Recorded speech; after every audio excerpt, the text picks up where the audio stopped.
Lula, do PT, tinha 50% dos votos válidos na primeira pesquisa de setembro. Depois oscilou para 51%, 52%, repetiu os 52% e agora oscilou de novo para 51%. Jair Bolsonaro, do PL, começou a série com 35% dos válidos. Repetiu os 35%, oscilou para 34%, repetiu os 34% e agora foi a 37%. Luiz Inácio Lula da Silva, do PT, teve 44% em agosto e no início de setembro. Oscilou para 46%, para 47%, 48% e agora tem 47%. Jair Bolsonaro, do PL, apareceu com 32% em agosto. Oscilou para 31%, manteve o índice por mais 3 semanas. Agora tem 34%. Lula, do PT, tinha 48% dos votos válidos nas 2 primeiras pesquisas de setembro. Daí oscilou para 50% e repetiu os 50% nas 2 pesquisas seguintes. Jair Bolsonaro, do PL, tinha 36% dos válidos na primeira pesquisa de setembro. Depois oscilou para 35%, repetiu os 35%, oscilou para 36% e agora teve 36% novamente. Jair Bolsonaro, do PL, aparecia com 32% no início de setembro. Passou para 34%, oscilou para 33%, manteve os 33%, depois teve 34% e agora 34% novamente. Lula, que aparece em primeiro lugar. Em primeiro lugar, Lula com 44,42%. Jair Bolsonaro, nesse momento, aparece com 45%. Jair Bolsonaro em primeiro lugar. Jair Bolsonaro vem à frente, com Jair Bolsonaro em primeiro. Tem quase 48% do... Jair Bolsonaro aparece em primeiro. A diferença está diminuindo entre os 2 primeiros. Jair Bolsonaro em primeiro, diferença de 1 ponto apenas. 45% para Jair Bolsonaro. Lula acaba de passar Bolsonaro. Lula tem 46% dos votos. Lula tem 46,64% dos votos. 47,43% dos votos. Confirmado agora, segundo turno entre Lula e Jair Bolsonaro. 47,89% para Lula, 43,67% para Jair Bolsonaro.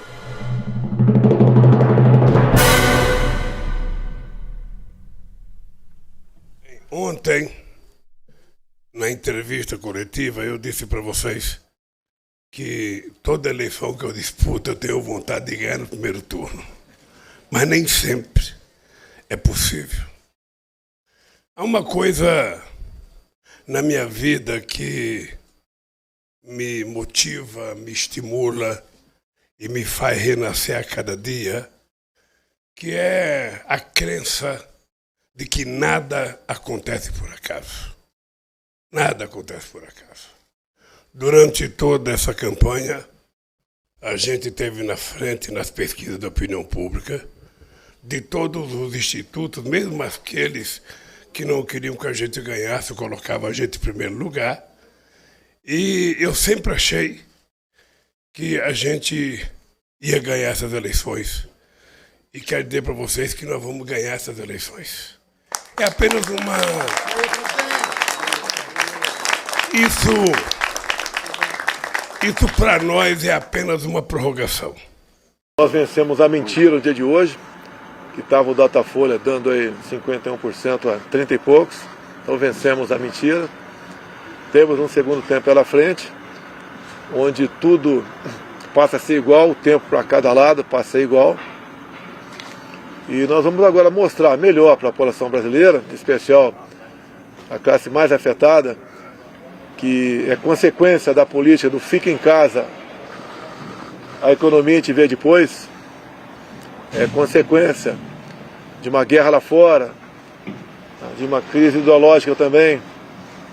E tenho certeza que vamos poder melhor mostrar para essa parcela da sociedade que as mudanças que porventura alguns querem, pode ser pior.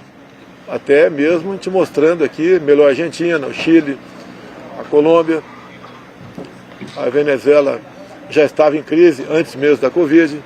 Então eu entendo que é por aí o nosso trabalho por ocasião do segundo turno.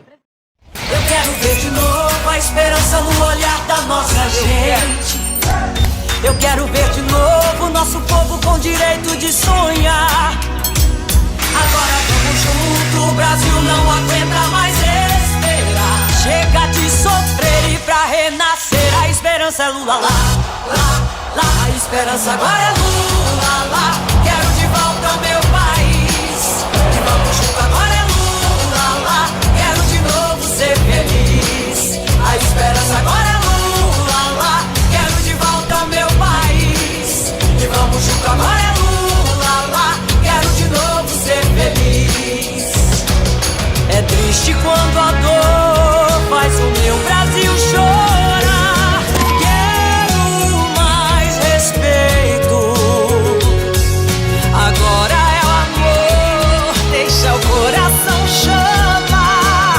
O Brasil tem jeito, é Lula lá, lá, lá. A esperança agora é Lula lá. Quero de volta ao meu país.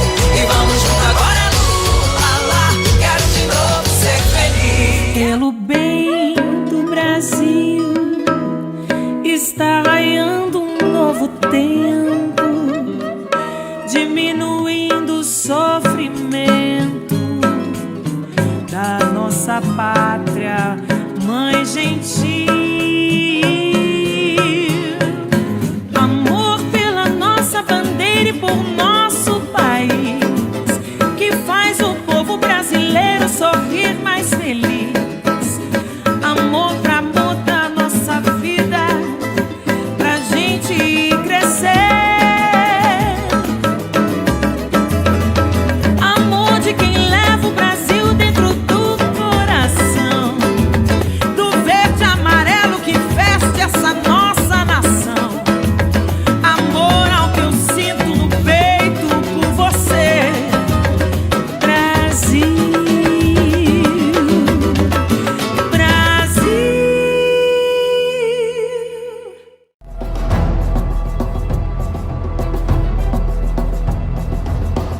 Nos últimos 4 anos, o Brasil foi abandonado na fogueira do ódio e das desavenças.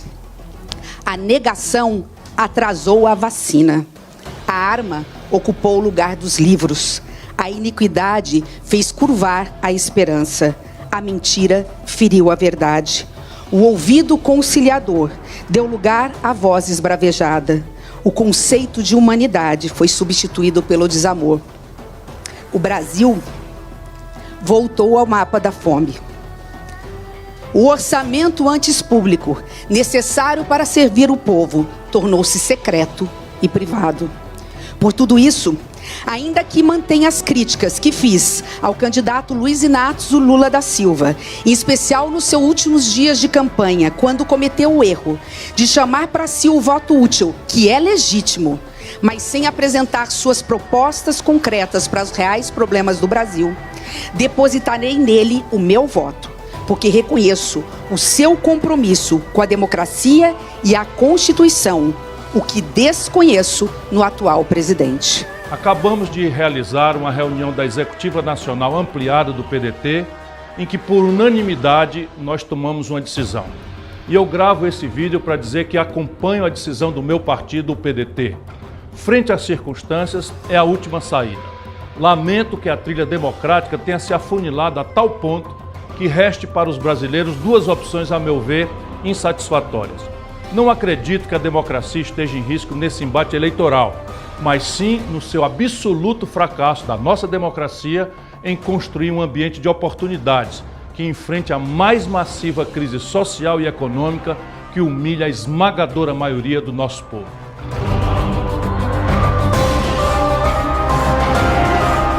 Lula do PT tem 51% das intenções de voto. Com a margem de erro tem de 49% a 53%. Bolsonaro aparece com 43%, com a margem de 41% a 45%. Brancos e nulos, 4%. Não sabem ou não responderam, 2%. Luiz Inácio Lula da Silva tem 55% dos votos válidos, com a margem de 53% a 57%. Jair Bolsonaro tem 45% dos votos válidos, com a margem de 43% a 47%.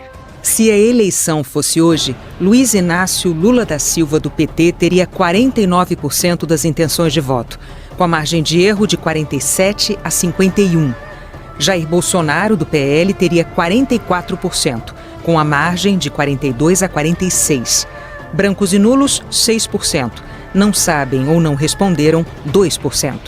Se a eleição fosse hoje, Lula teria 53% dos votos válidos, com a margem de 51 a 55. Bolsonaro teria 47% dos votos válidos, com a margem de 45 a 49.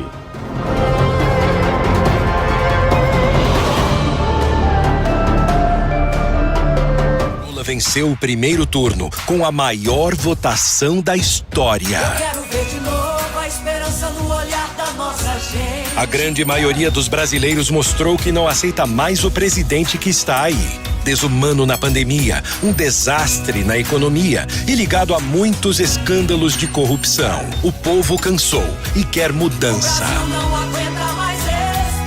É hora de unir todo mundo que deseja um Brasil melhor, com paz e democracia. Agora é Lula presidente. Meus amigos e minhas amigas, agradeço a Deus e a cada um de vocês por essa grande vitória no primeiro turno. Vencemos com a maior votação da história e tenho certeza de que vamos vencer também o segundo turno para construirmos juntos um tempo de paz, democracia e prosperidade. O nosso projeto é recuperar o Brasil, garantir a democracia e melhorar a vida do povo. Fico feliz em ver que tem cada vez mais gente chegando para o nosso lado.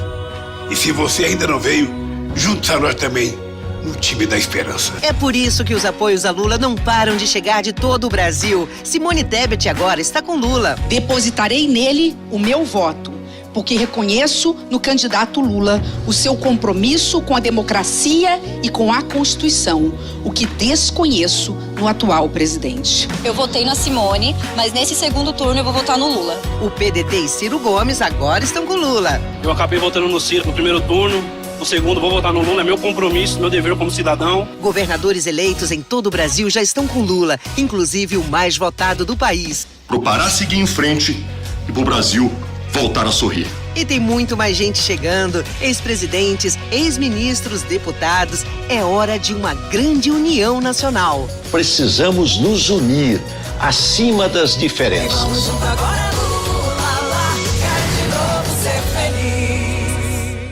Bolsonaro foi um mau militar. Foi preso por indisciplina. Depois virou um deputado omisso, que só aprovou 2 projetos em 26 anos. Honesto, ele nunca foi. Eu sonego tudo que for possível. Inclusive, sua família comprou 51 imóveis, pagando com dinheiro vivo. Com as mulheres, Bolsonaro é agressivo. Vagabunda! Você vai de outra! Dá curtida outra! Dá curtida outra! Mas com o Centrão, ele é tchutchuca. E enquanto passeia de moto e jet ski, o povo sofre para pagar as contas. O desemprego assusta e a fome voltou. Ele foi um desastre na economia e desumano na pandemia. Estou com Covid! Atrasou a compra de vacinas que poderiam evitar 400 mil mortes. Vem comprar vacina, só falta aqui na casa da tua mãe! Esse é o Brasil de Bolsonaro. O povo fazendo fila para comprar osso, milionários fazendo fila para comprar jatinhos. O Brasil não aguenta mais Bolsonaro. O PL do presidente Jair Bolsonaro elegeu o maior número de deputados na Câmara e no Senado. O povo brasileiro deu um recado claro no último domingo. Os candidatos que estão com o presidente Bolsonaro receberam uma votação histórica, formando a maioria no Senado e na Câmara Federal. Por isso, se a gente quer um governo de paz e harmonia para o Brasil, não dá para ter um presidente de um lado e o Congresso do outro. Se o povo brasileiro já escolheu representantes ligados a Bolsonaro, o melhor para o Brasil é ter um presidente que governe ao lado deles. Quero, primeiramente, agradecer aos 51 milhões de brasileiros e brasileiras que acreditaram em mim no último dia 2 de outubro. As eleições na Câmara e no Senado sinalizam para o Brasil que estamos no caminho da paz, da ordem e do progresso. Essa bancada, mais afinada comigo, que defendo os seus interesses, é a certeza de projetos passando com mais facilidade para atender a todos os brasileiros. Tenho certeza, a paz que tanto procuramos, teremos agora uma muito melhor harmonia entre o Legislativo e o Poder Executivo. É isso aí, presidente. E as deputadas mais votadas do país são mulheres que apoiam o presidente Bolsonaro. Quem mais elegeu deputados negros foram os partidos ligados a Bolsonaro. E a maioria dos governadores que venceu no primeiro turno também está com o presidente Jair Bolsonaro. Que é um Brasil unido, forte, com capacidade de transformação, vote 22, vote presidente Jair Messias Bolsonaro. Eu acredito muito mais na proposta do presidente Bolsonaro do que na proposta do adversário. Esse apoio agora no segundo turno ao presidente Bolsonaro é um apoio que vai de coração. Mais de 70% dos prefeitos do Paraná vão estar nesse segundo turno dedicados a ajudar nessa eleição. Com Bolsonaro reeleito, teremos paz na política e a certeza de um futuro melhor. O meu voto é de Bolsonaro no primeiro turno, no segundo turno e no terceiro e no quarto turno. Se tiver o 10º turno, eu voto para você, Bolsonaro. O Bolsonaro é um cara que tem nome, tem honra, tem respeito e tem moral para administrar o nosso país. No segundo turno, nós vamos arrasar. Pois é, gente, isso tudo aí, é o Brasil que tá dando certo. Mas então por que será que boa parte da imprensa insiste em não mostrar esse Brasil? Porque os institutos de pesquisa erraram feio e fizeram tanta gente acreditar que o Bolsonaro não ia ser eleito. Sabe por quê, né? É que a mamata acabou. A mamata acabou, quem mamou não mama mais. A mamata acabou, quem mamou não mama mais. A mamata acabou, quem mamou não mama mais. A mamata acabou, quem mamou não mama mais. O Brasil sempre foi respeitado no mundo e os brasileiros queridos por todos. Mas Bolsonaro vem fazendo a gente passar vergonha. Bolsonaro teve a pior gestão da pandemia. Somos 3% da população e tivemos 11% das mortes no mundo. Nosso país está cada vez mais distante das lideranças mundiais. Pelo terceiro ano seguido, o Brasil não participou da reunião do G7. O país virou alvo de protestos pela maneira como Bolsonaro está destruindo o nosso meio ambiente. Até o Papa já criticou essa postura irresponsável. Bolsonaro conseguiu envergonhar o país até no funeral da rainha. Mas não é só a nossa imagem que fica arranhada. A postura de Bolsonaro prejudica a atração de investimentos externos e derruba a nossa economia. Bolsonaro diz que com ele o Brasil vai melhorar no ano que vem. Mas essa mentira é fácil da gente desmascarar. Todo final de ano, o presidente precisa enviar para o Congresso o orçamento do próximo ano, ou seja, o que ele pretende fazer. Esse documento é público, você também pode acessar na internet. Veja que com Bolsonaro, o que já está ruim pode piorar em 2023. Para o salário mínimo, a proposta dele é de R$ 1.302, ou seja, nada de aumento real pelo 4º ano seguido. O auxílio de R$ 600, que ele foi contra, mas liberou na véspera da eleição, veja só, por ele voltará a ser apenas R$ 405. Tá no orçamento, é só conferir. No programa de construção de moradias, Bolsonaro propôs cortar 95% dos recursos. Nem as crianças escapam. Além de deixar as escolas com bolacha e suco em pó na merenda, Bolsonaro também quer cortar 97% da verba destinada ao ensino infantil e 80% do dinheiro de creches. Na saúde, outro desastre. Cortes em programas como Farmácia Popular e até no combate ao câncer.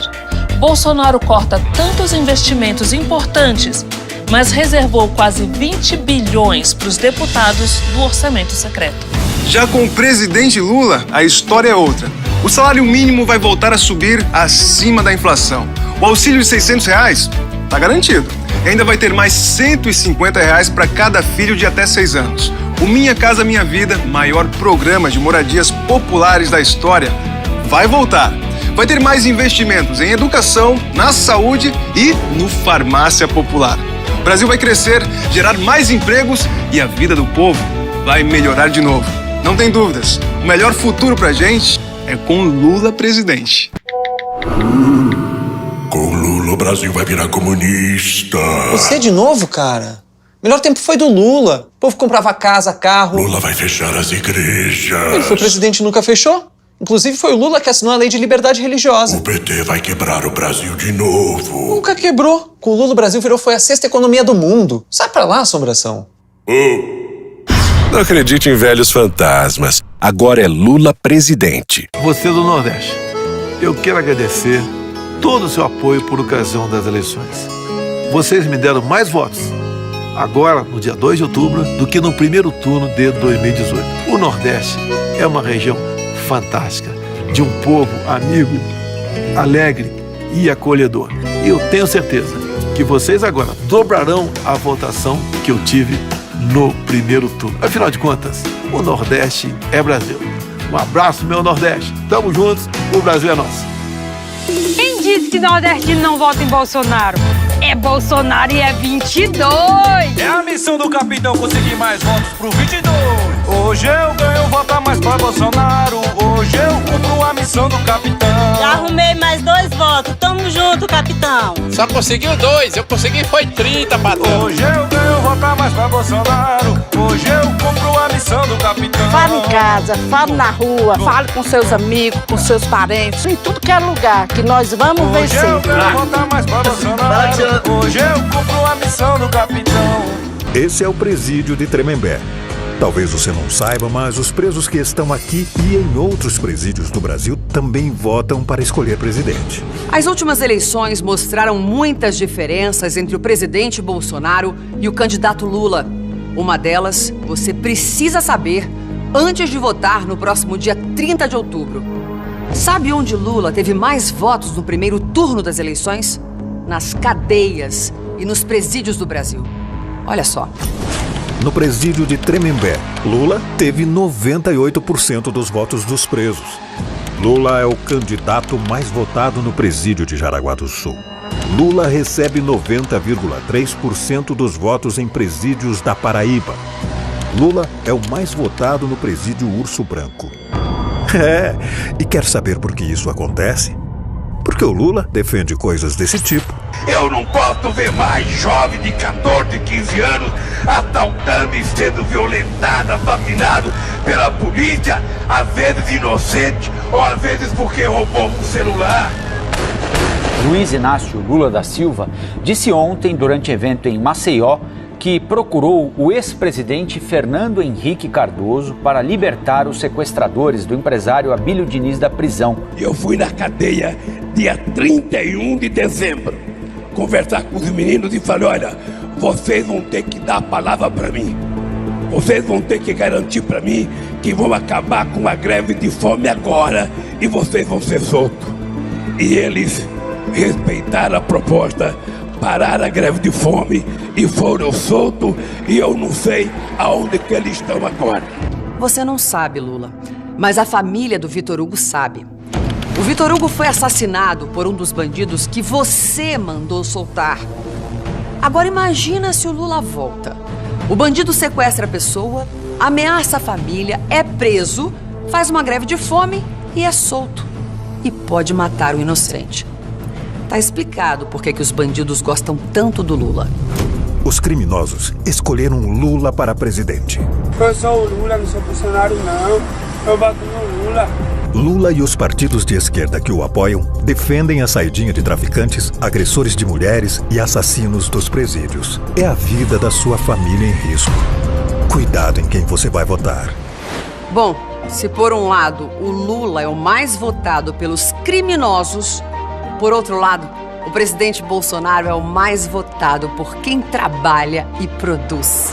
No assentamento Aritapera, no Pará, 92,2% de pessoas votaram Bolsonaro. Em Agnel Divino, em Rondônia, 88,6% de pessoas votaram Bolsonaro. No Rio Juma, no Amazonas, 76,1% de pessoas votaram Bolsonaro.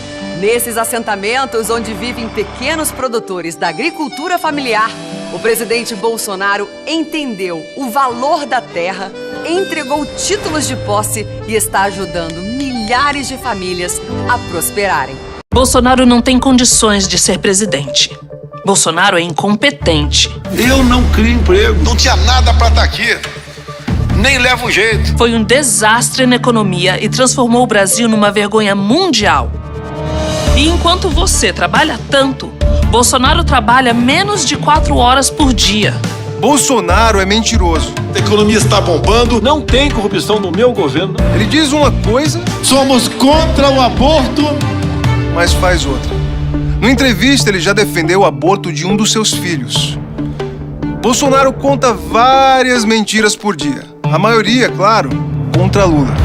Você já deve ter recebido algumas absurdas no Zap sobre fechar as igrejas, aborto ou legalização das drogas. Na verdade, tudo não passa de uma forma de desviar a atenção dos verdadeiros problemas do país que o governo dele só piora.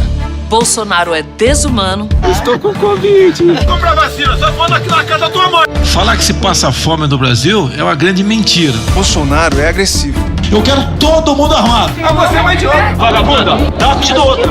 Dá-te do outro. Seu governo acumula escândalos, como os das propinas em barras de ouro no MEC, as vacinas superfaturadas e os sigilos de 100 anos em casos suspeitos. Sua família comprou 51 imóveis com dinheiro vivo.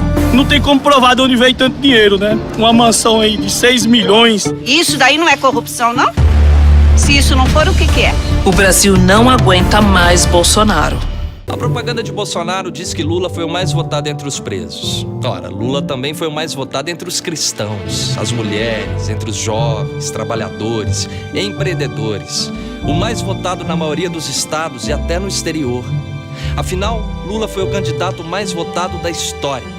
Foram 57 milhões de brasileiros, que eles chamam de criminosos. Lula é o mais votado pelos criminosos. Quem tem amizade com criminosos é Bolsonaro, que sempre andou com milicianos, assassinos e hoje está ajudando a armar o crime organizado. Como é que uma pessoa se diz honesta ligada à milícia do Rio de Janeiro? O cara que compra 51 imóveis aí a dinheiro vivo, né? Não tem outra palavra a não ser lavagem de dinheiro, né? Rachar dinheiro. Ele que fala que o Lula é ladrão, mas ladrão é ele e a família dele. Você já deve ter recebido pelo Zap muitas fake news de Bolsonaro contra Lula. Ele abusa da fé dos brasileiros com mentiras sobre fechar as igrejas, ideologia de gênero, sobre defender o aborto e absurdos como esse dos banheiros unissex nas escolas. As mentiras de Bolsonaro têm um único objetivo: desviar a atenção dos reais problemas do nosso país por conta do seu governo desastroso, como a fome, inflação alta, desemprego, desmontes na educação e na saúde, desmatamento e tantos outros. Foi com mentiras e fake news que Bolsonaro se elegeu em 2018. Assim, ele conduziu também todo o seu governo. E agora, ele tenta enganar o povo mais uma vez nessa eleição. Não é à toa que ele já foi condenado na justiça por mais de 30 fake news só nessa campanha. Fake news faz parte da nossa vida? Ainda bem que o brasileiro não acredita mais em Bolsonaro. E toda vez que ele abre a boca, ele destila ódio, prega arma, guerra. Não pode ser de Deus. Continue atento, porque ainda vem muita mentira por aí. Mas a verdade vai vencer.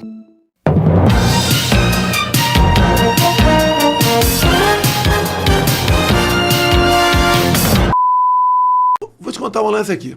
Ponto final. Tem uma live minha. Eu estava em Brasília, na comunidade de São Sebastião, se não me engano, no sábado de moto. O pessoal saindo da porra. Meu cara passeando de moto. Passeio de moto, sim. Passeio de jet ski, passeio de cavalo, de jegue. Tá? Parei a moto numa esquina, tirei o capacete e olhei umas menininhas, 3, 4 bonitas, de 14, 15 anos, arrumadinhas num sábado numa comunidade. E vi que eram meio parecidas. Entrei um pintão clima, voltei. Posso entrar na tua casa? Entrei. Tinha umas 15, 20 meninas, sábado de manhã, se arrumando. Todas venezuelanas. E eu pergunto, meninas bonitinhas, 14, 15 anos, se arrumando no sábado, pra quê? Ganhar vida. Você quer isso para tua filha, que está nos ouvindo aqui agora? E como chegou a esse ponto? Escolhas erradas.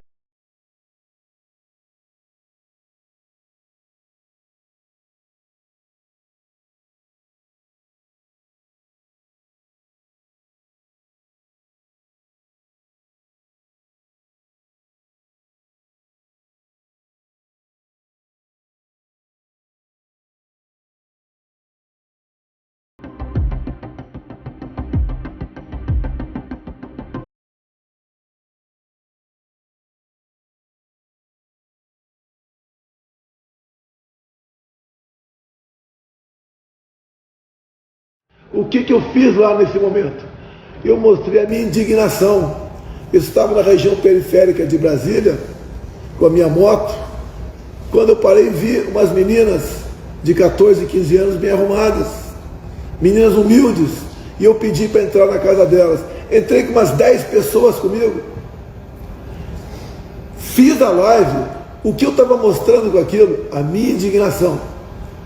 Que aquelas meninas venezuelanas que tinham fugido do seu país, tinham fugido da fome, agora o PT recorta pedaços, como se eu estivesse atrás de programas.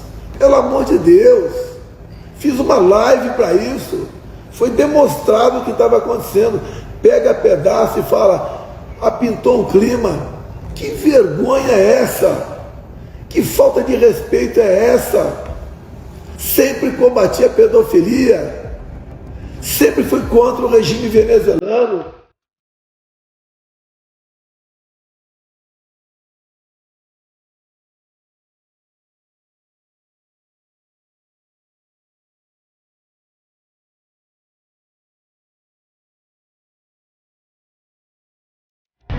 Você que é mãe, você que é pai, veja só o que Bolsonaro falou sobre meninas de 14 anos. Parei a moto numa esquina, tirei o capacete e olhei umas menininhas, 3, 4 bonitas, de 14, 15 anos, arrumadinhas num sábado numa comunidade. E vi que eram meio parecidas. Então pintou um clima, voltei, posso entrar na tua casa? Entrei. Pintou um clima com uma garota de 14 anos? É esse homem que diz defender a família?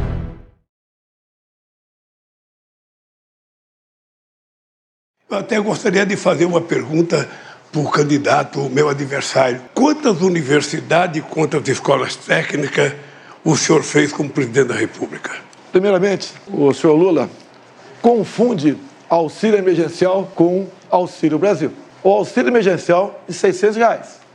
E o senhor que fala tanto de pobre, deixar bem claro, durante o ano 2020, quando o povo foi obrigado a ficar em casa, não por decisão desse presidente, mas por decisão de muitos governadores do seu partido, eles iam morrer de fome. E só de auxílio emergencial em 2020, nós gastamos o equivalente a 15 anos de Bolsa Família. E o Bolsa Família pagava muito pouco.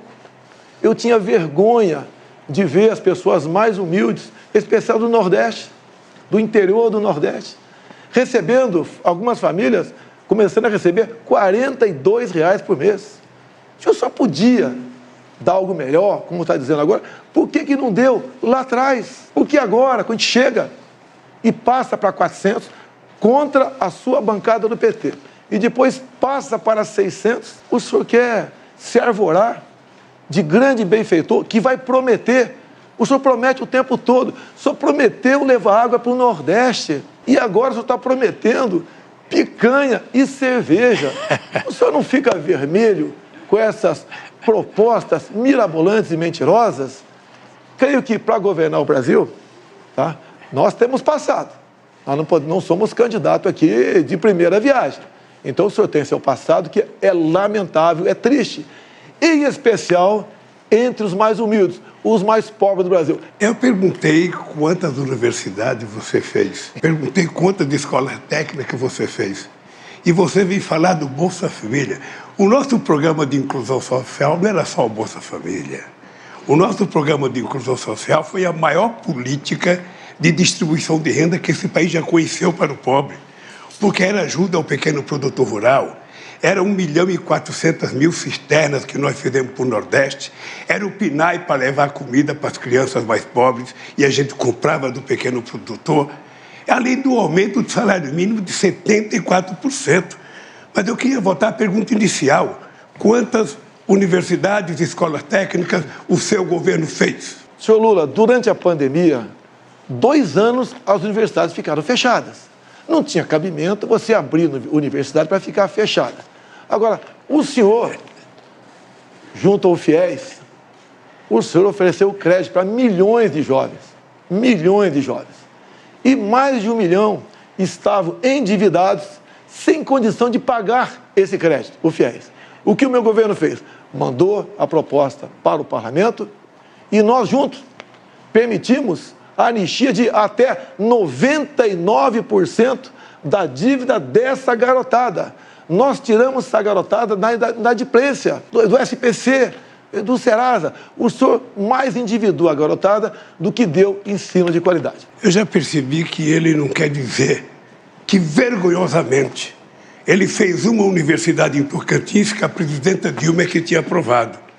porque nós fizemos 18 universidades novas, 178 campos, além do ProUni e do FIES. Eu não vou perguntar de universidade já, porque parece que não sabe. Parece que sabe que não fez nenhuma. Mas eu vou perguntar de pandemia. O Brasil tem 3% da população mundial. E o Brasil teve 11% das mortes da pandemia no mundo. Por que houve tanta demora para se comprar vacina? O senhor não se sente responsável? O senhor não carrega nas costas um pouco do sofrimento dos brasileiros de ser responsável pelo menos por 400 mil mortes nesse país? Primeiramente, senhor Lula, fala que eu atrasei a vacina em 2020. Não existia vacina à venda em 2020. A primeira vacina no mundo foi aplicada em dezembro de 2020. Em janeiro do ano seguinte, um mês depois, o Brasil começou a vacinar.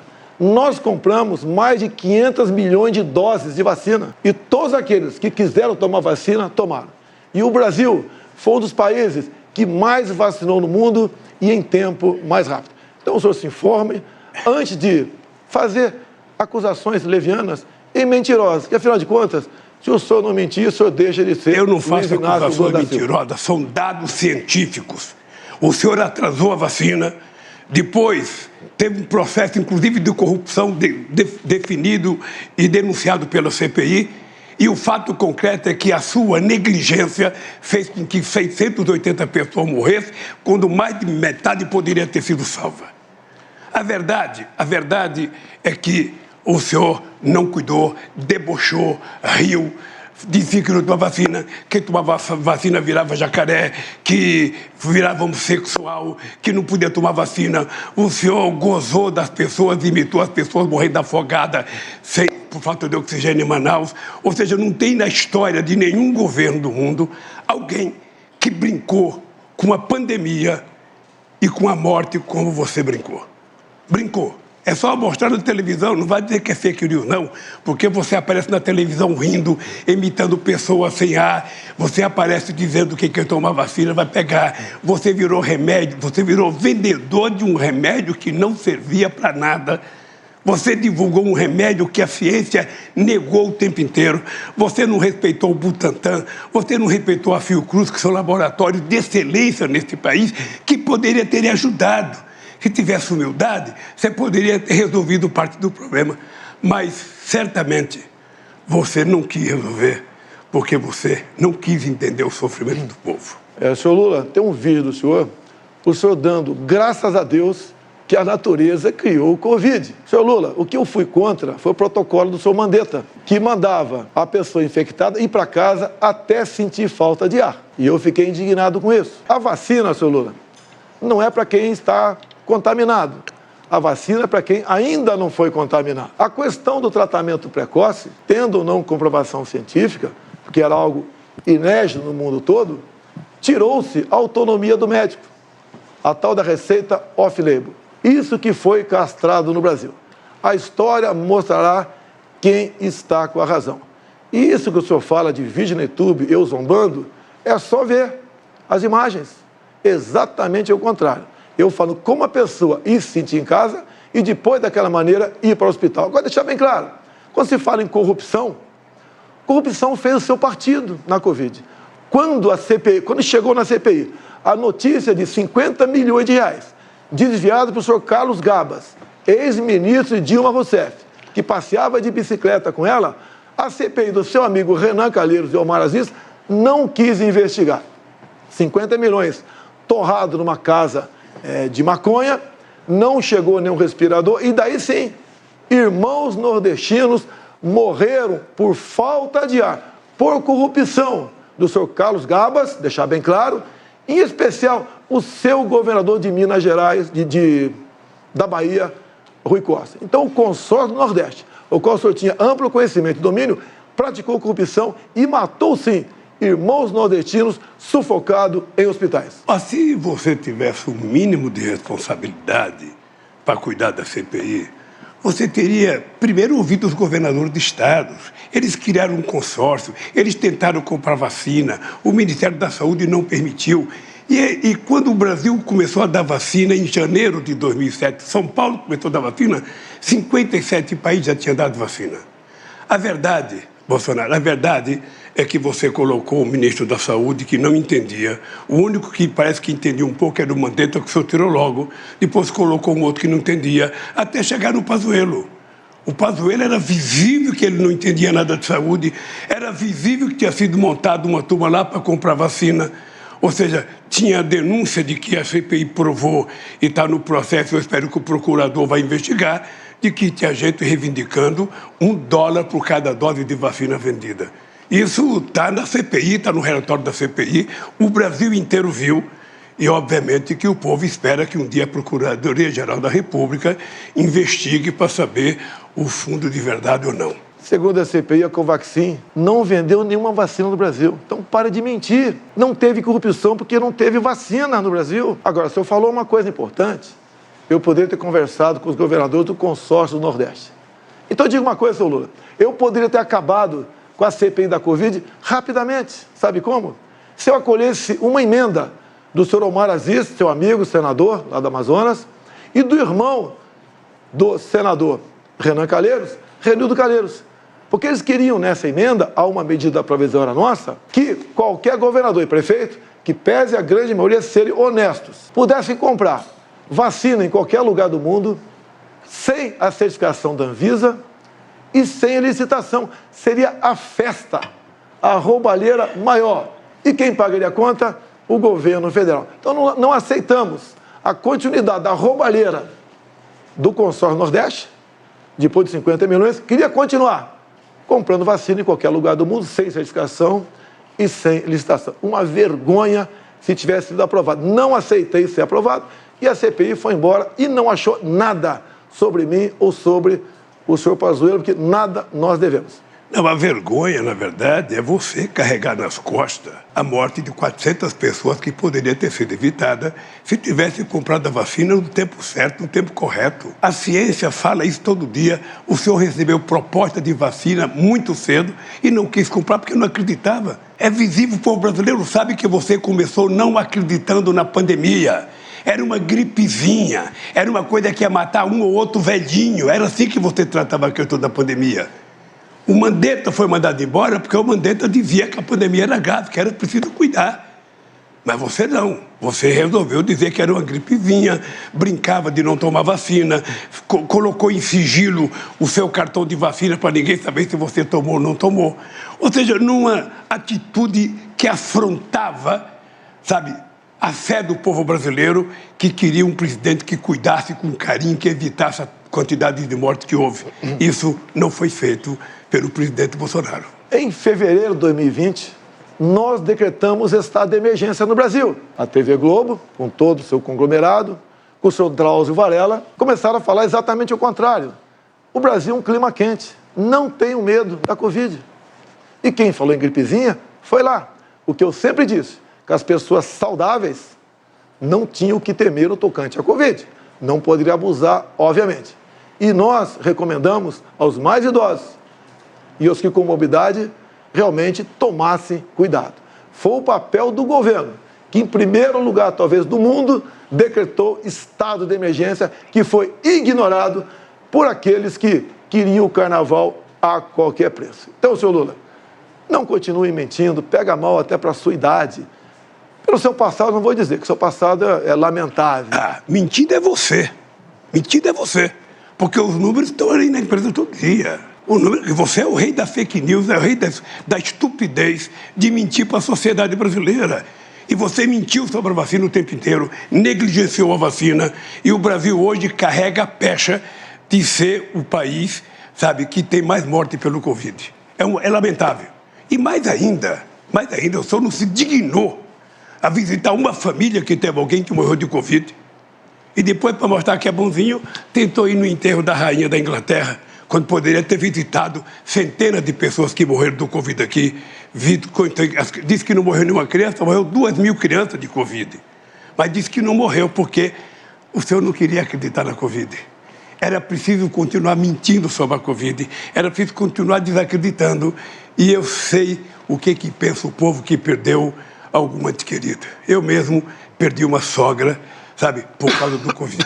Fez discurso em cima do caixão da esposa e está se comovendo pela sogra. Senhor Lula, entenda uma coisa, senhor Lula. Entenda uma coisa, por favor. Os enterros eram com caixão lacrado. Ninguém podia o enterro, nem familiares. E eu visitei hospitais, sim. E o senhor não tem conhecimento. Só que eu não preciso fazer propaganda do que faço. Me comovi. Me preocupei com cada morte no Brasil. E repito, o Brasil, o país... Você se preocupou me como? interrompa. Você ria o tempo inteiro. Agora que você está candidato, você está mostrando uma seriedade que deveria ter mostrado lá. É isso. O Rio... Simples assim. Você não foi no hospital, não foi visitar uma pessoa, não foi visitar um parente. O Rio é mais uma mentira tua. Basta ver o vídeo quando aconteceu a questão da falta de ar. Vocês são especialistas em pegar vídeos, filmes e cortar o pedaço que interessa para vocês. Você sabe quem é especialista nisso. Você sabe quem é o rei da fake news. Você sabe. Candidato Lula, deixa o presidente, o candidato Bolsonaro terminar o raciocínio. Tá bom. Repito, nós compramos 500 milhões de doses de vacina. Entregamos com a logística nossa para estados e municípios. O Brasil foi um exemplo para o mundo no tocante à vacinação. Menos de um mês, depois da primeira dose aplicada no mundo, o Brasil começou a aplicar. E todas as vacinas foram compradas pelo governo federal. Nos orgulhamos desse trabalho. Salvamos milhões de vidas. Se fosse com alguém no teu governo, alguém do consórcio Nordeste, vocês tinham roubado tudo e teria morrido muita gente cuja morte poderiam ter sido... Eu vou lhe contar como é que se vacina. Em 2010, teve a gripe H1N1. Em 3 meses, nós vacinamos 80 milhões de pessoas. Em 3 meses. Porque o Brasil é um país que tem expertise em vacinação. Aliás, o Brasil é exemplo do mundo em vacinação. O Brasil vacilou quando teve um presidente que não cuidou e que não foi responsável, que brincava e que não acreditava na vacina. E a verdade é essa. A verdade é essa. Sabe? O senhor carrega nas costas o peso de pelo menos 400 mil pessoas que morreu por conta do negligenciamento e o negacionismo da vacina. Senhor Lula, amizade com o bandido. Eu conheço o Rio de Janeiro. O senhor esteve atualmente no Complexo do Salgueiro. Não tinha nenhum policial ao seu lado, só traficante. Tanto é verdade a sua afinidade com traficantes, com bandidos, que nos presídios do Brasil, cada 5 votos, o senhor teve 4 votos. E quando a gente volta para o Marcola foi flagrado. Teve ligação telefônica grampeado. E ele diz ali, chama o senhor de um palavrão, que eu não vou falar aqui, e diz que prefere o senhor do que a mim. Essa é a verdade. Fazer presídio e deixar os amigos soltos em outro presídio comandando o crime, isso é um crime, senhor Lula. Sabe o que eu tenho orgulho? É que eu sou o único candidato a presidente da República que tem coragem de entrar numa favela, sem colete de segurança. E já não é agora não, quando eu era presidente eu entrava no Rio de Janeiro, e a pessoa falava, vai com cuidado, porque o Bolsonaro é amigo dos milicianos, você vai com cuidado. E eu ia, sabe por quê? Eu acredito no povo. E eu fui numa comunidade no Complexo do Alemão, povo extraordinário, trabalhador, fizemos uma passeata extraordinária, exuberante, e ali não tinha bandido na passeata, ali tinha mulher e homens que trabalham, que levantam às 5 horas da manhã para trabalhar. Os bandidos só sabem onde estão. Os bandidos, sabe, tinha um vizinho seu que tinha 100 armas dentro de casa, só sabe. Esse não era da favela do Complexo do Alemão. Esse, quem sabe, morava num apartamento na Avenida Copacabana. É achar que o bandido está só no lugar dos pobres? Os grandes bandidos estão no lugar dos ricos. Os pobres são trabalhadores e eu vou votar no Complexo do Alemão. Porque não foram os presos que votaram em mim. Foi o povo brasileiro. Eu tive 6 milhões de votos a mais do que você, com toda essa gastança que você fez. Se pegar todos os presidentes, desde Marechal Deodoro até agora, ninguém colocou 10% do dinheiro que o senhor colocou nessa coisa. É só eu falar uma coisa, o senhor vai lá e faz. Eu falei do preço da gasolina, vai lá reduzir o preço da gasolina. Ele reduziu, vai aumentar outra vez. Não pense que ele disse que não manda na Petrobras, que é o presidente que aumenta. Então, Bolsonaro, se tem um mentiroso aqui, esse mentiroso chama-se Jair Messias Bolsonaro, que tem mentido diariamente ao povo brasileiro. Inclusive, levou água para o Nordeste. Todo mundo sabe que quem fez a transposição do Rio São Francisco foi esse que vos fala, porque eu sou nordestino, já tive a experiência de carregar balde d'água e lata d'água na cabeça. Portanto, não minta. Transposição do São Francisco. Era para ter acabado em 2010, no seu governo. Passou para 2012, governo Dilma. Só que o Brasil vivia uma explosão de corrupção. O senhor negou água para os seus irmãos nordestinos. Eu fui lá com o Rogério Marinho, que agora se elegeu senador pelo Rio Grande do Norte. O povo reconheceu o trabalho dele. O senhor fez, na verdade, é uma obra que não chegava a lugar nenhum. Pegamos uma obra parada há quase 10 anos. É pior uma obra parada há quase 10 anos do que começar uma obra. O senhor desviou sim, foi muito dinheiro para a corrupção. Tudo tinha corrupção no seu governo, tudo. O senhor negou água para o nordestino. Eu levei água com a transposição e com o Rogério Marinho. E mais ainda, o Exército tem trabalhado muito no Nordeste para cavar poços para essas pessoas que ficaram longe desses córregos enormes que a água do São Francisco. Então, o senhor realmente maltratou. Devia ser prioridade total tua. Prioridade número 1 e não 0. Prioridade número 1. E não fez isso. Negou água para o povo nordestino. O senhor realmente é uma pessoa fantástica em falar em vergonha nacional. Olha, eu vou contar uma coisa. Se tem uma coisa que é cara de pau, é o cara de pau desse cara. Porque eu fiz 88% das obras do São Francisco. Ele fez 3,5%. 3,5%. Da mesma forma que ele fala que fez ferrovia. Da mesma forma que fez o 163. Tudo feito pelo governo do PT. Mais de 80% das obras feitas. E ele vai lá, termina. Quando eu tomei posse em 2003, o Fernando Henrique Cardoso estava fazendo uma ponte lá de Vida Minas com Mato Grosso, eu fui lá inaugurar e fiz justiça ao Fernando Henrique Cardoso, disse que era dele. Você poderia, pelo menos, ter sensatez de quando inaugurar, fala, gente, eu quero dizer que essa obra aqui é do presidente Lula, ele foi mais competente que eu, ele fez a obra, sabe? Eu só vou aqui dar um empurrinho para acabar esse pedacinho que está faltando. Mas dizer que foi sua, você acha que alguém acredita? Você acha que o nordestino que está vendo a gente na televisão acredita que foi você que levou água? Que você fez ferrovia? Não tem um projeto seu? Se o senhor fez 86% das obras no seu governo... 88. Parabéns. 88. Dilma ficou mais meia dúzia de anos.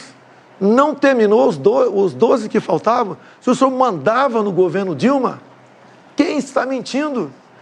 Por que em 6 anos não concluiu, já que faltava apenas 12%? Quando o senhor fala em BR-163, não inventa. Faltavam 50 quilômetros. Essa BR que passa lá pelo Pará. Quando nós assumimos, o Tarcísio, em 6 meses, com o Exército Brasileiro, fez essa obra, que passou pelo seu governo, por Dilma, 14 anos, e esses 50 quilômetros foi esquecido. Ou seja, não fale em infraestrutura e não fale água para o Nordeste sem ter um mínimo de conhecimento. O senhor deve se lembrar muito bem, é do desviado em dinheiro e não em água para o Nordeste. O Tarcísio aprendeu trabalhando com a Dilma, porque o Tarcísio foi no PAC com a Dilma que ele aprendeu a fazer essas obras. Porque ele trabalhou com a Dilma, não sei se você sabe. Ele foi do PAC quando a Dilma era presidente da República. O dado concreto, Bolsonaro, é o seguinte. O dado concreto é que, no nosso governo, nós fizemos a maior política de infraestrutura que esse país já conheceu. Maior. Talvez eu tenha perdido do Geisel quando ele fez o Proálcool nos anos 75. Porque nós fizemos a maior quantidade de obras de infraestrutura que esse país já conheceu. Geramos muito emprego, muito emprego de carteira profissional assinada, coisa que Vossa Excelência não faz. O senhor fala muito. Na verdade, nada fez. O Tarcísio, sim, trabalhou, mas ele não era dono da caneta, ele não era dono do recurso. Fez o possível. E quando foi trabalhar comigo, ele sentiu-se como a pessoa mais útil do mundo, e o que foi verdade. concluiu obras por todo o Brasil. Se em vez de ter ministros, como o senhor teve no passado, quase todos presos, tivesse pessoa da linha do Tarcísio na frente, muitas obras seriam feitas sim. Então, a grande verdade, o senhor não fez nada pelo Brasil, a não ser transpor dinheiro público para o seu bolso e dos seus amigos. Ainda bem que você está assistindo, e eu quero até parabenizar a Bandeirante, porque o horário do debate é nobre, 8 horas. Porque um cidadão tem a cara de pau e a disfarçatez que tem, o presidente, de dizer que nós não fizemos nada para o país. Ele era deputado. Ele nunca fez um discurso contra o governo Lula. Nunca fez um discurso. Procurei nos anais do Congresso Nacional. Esse cara tem raiva do Lula, ele ter feito um discurso contra o Lula. Não! Não, ele não fez, sabe por quê? Porque no fundo, ele sabe que eu fui o presidente que mais investiu nesse país, mais e mais ainda, foi o que mais cuidei das Forças Armadas. A aeronáutica não tinha avião, a marinha não tinha navio, o exército não tinha nem coturno. E eu dei. Na verdade, as Forças Armadas não tinha ministro. Você botou gente incompetente na frente do Ministério da Defesa. Gente que tinha qualquer conhecimento de nada. Uma vergonha na frente. Agora, falar que eu não fiz nenhum discurso contra você, Lula, 8 anos de governo, eu não vou nem rebater isso aí. Pelo menos 2 por semana eu fazia, mostrando as mentiras e as inverdades e a corrupção do seu governo. Lula, você não respondeu a pergunta do Josias de Souza sobre o Petrolão. Petrolão foi o maior esquema de corrupção da história da humanidade. O endividamento da Petrobras, com desvio de recursos, com compra de refinarias como Passadina, com o começo da construção de 3 refinarias, uma no Maranhão, outra no Pernambuco, outra no Rio de Janeiro. Não concluiu nenhuma, só ali se enterrou 90 bilhões de reais. Dinheiro, Lula, que você enfiou no ralo e grande parte dividiu com seus amigos. Muitos devolveram centenas de milhões de reais. Lula, a Petrobras se endividou em 900 bilhões de reais. Isso equivale a você fazer 60 vezes a transposição de São Francisco. Lula, responda sobre o Petrolão. Eu vou responder sobre a Petrobras e vou dizer uma coisa para você. A Petrobras tinha uma dívida de 300 milhões. E essa dívida foi feita porque a Petrobras precisava tirar o pré-sal de 7 mil metros de profundidade, que vocês não acreditavam. E muita gente nesse país dizia que era impossível tirar o petróleo de 7 mil metros de profundidade. E nós conseguimos tirar, e hoje o barril de petróleo colocado em terra é quase com o mesmo preço do barril de petróleo da Arábia Saudita.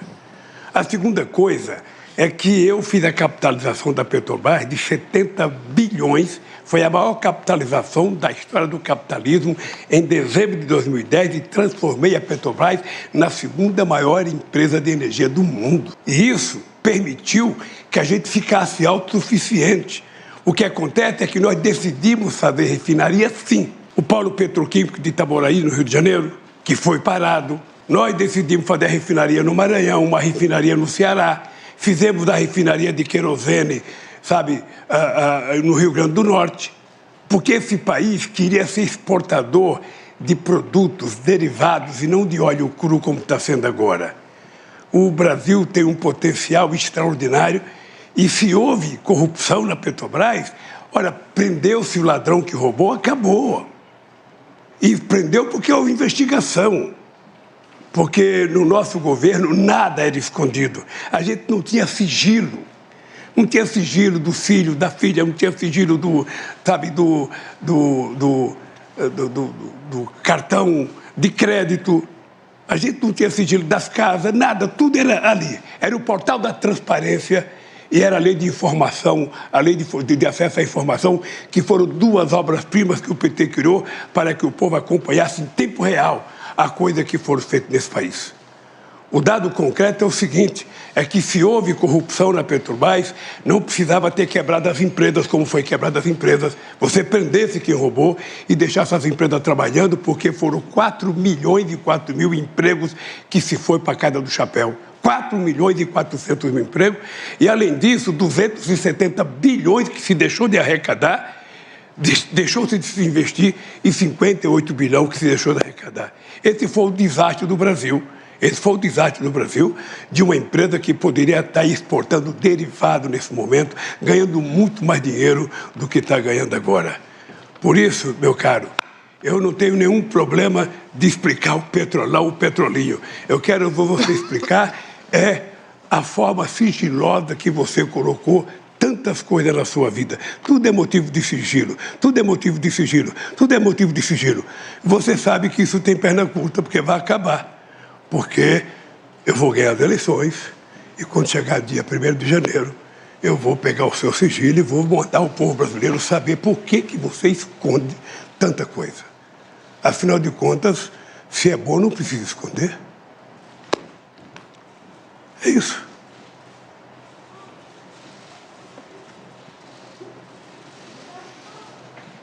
Estou à sua disposição.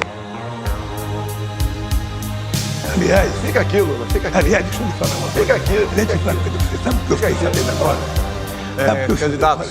Que todo o discurso seu no Congresso Nacional era falando bem de mim, quando era deputado e eu era presidente. Lula. Me ligaram, disseram que você era um puxa-saco meu que não tinha precedente na história.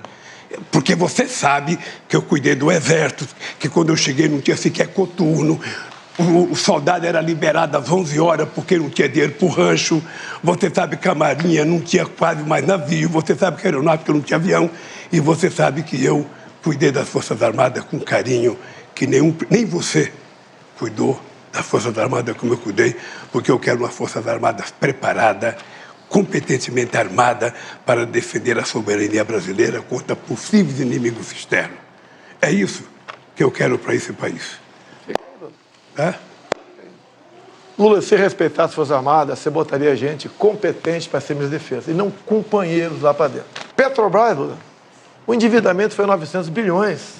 Você começou a fazer 3 refinarias, não concluiu nenhuma. Vocês compraram uma passadina lá fora, uma sucata. Você entregou para Evo Morales, da Bolívia, 2 refinarias nossas, Lula. Pare de mentir. Por que você mente descaradamente? Eu estou falando. É mentira sua. Ah, é mentira? É mentira sua. Mentira. Mentira minha? Mentira. Você não entregou olha ali para aquela câmara que você deve estar com seus filhos ouvindo você e repita. Os meus filhos me acompanham, os seus não. Você, aliás, você não sabe fazer outra coisa, eu não sei mentir, Bolsonaro. Quando os dois falam, o espectador não consegue entender o que se fala. Itaboraí virou uma cidade fantasma lá no Rio de Janeiro. Estamos começando a recuperar tudo isso aí. Um escândalo sem tamanho. Olha aqui, Lula.